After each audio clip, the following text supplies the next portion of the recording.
The sad news is that conflict is inevitable in any institution that contains people.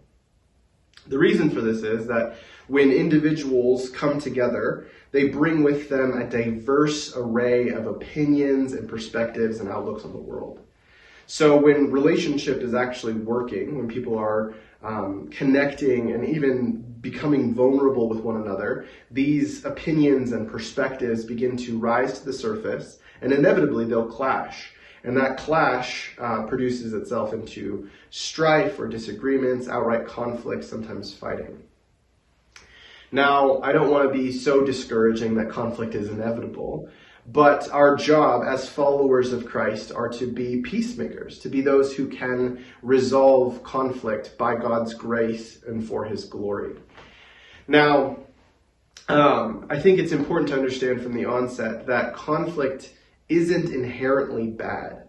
Now, that isn't to say that there isn't conflict that is toxic and hazardous and can be sort of a cancer to an institution or a relationship. But there is conflict that can actually produce health and vitality. And even the presence of conflict, period, is a sign of health. It's a sign that people are operating in relationship and institutions are actually making progress.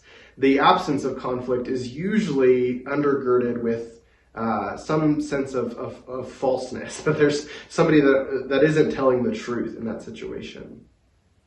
I like the way Michael B. Ross wrote an article on how to navigate and resolve conflict for pastors.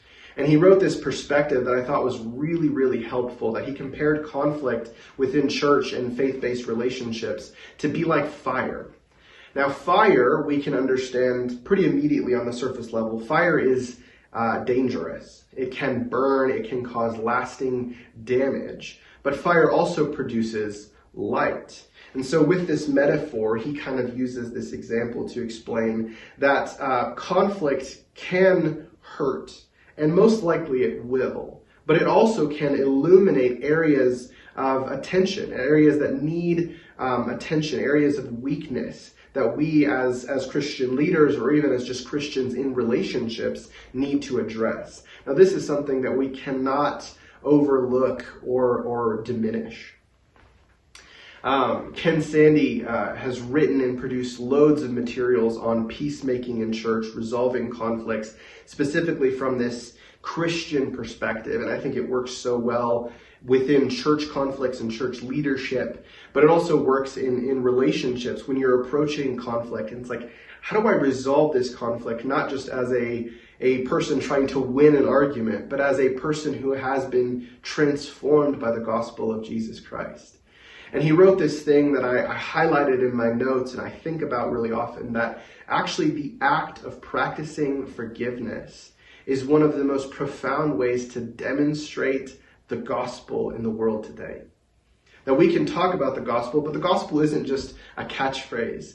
The cross of Christ isn't just an opportunity for us to have an icon to observe, but it is a real life event that affects every moment of our daily lives. And so when we're in conflict with another person, we can demonstrate grace and listening and forgiveness. And that actually is a testimony of Jesus. That's a testimony of the cross and the power that it has to transform the world.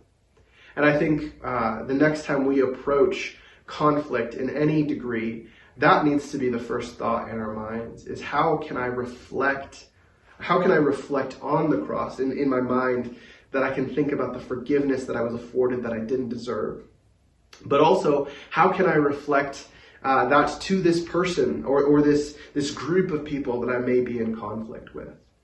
And I am well aware that this doesn't necessarily clear up all the nuance of relationship, where there's a vast array of differences and perspectives that inevitably lead to conflict. There's also a vast array of solutions and discussions. Some conflicts can be birthed in misunderstandings, that once there's a clear neutral area to discuss those things outright, that conflict can be resolved. But there's a lot of conflict that takes a lot more time, a lot more attention. But I believe that when you start in this great foundation of the cross, when you start in this opportunity, seeing conflict not as a burden, but as an opportunity to practice the gospel, then we have a leg up and an advantage into reaching a resolution that is glorifying to the Lord and also imparts grace to all the parties that are involved.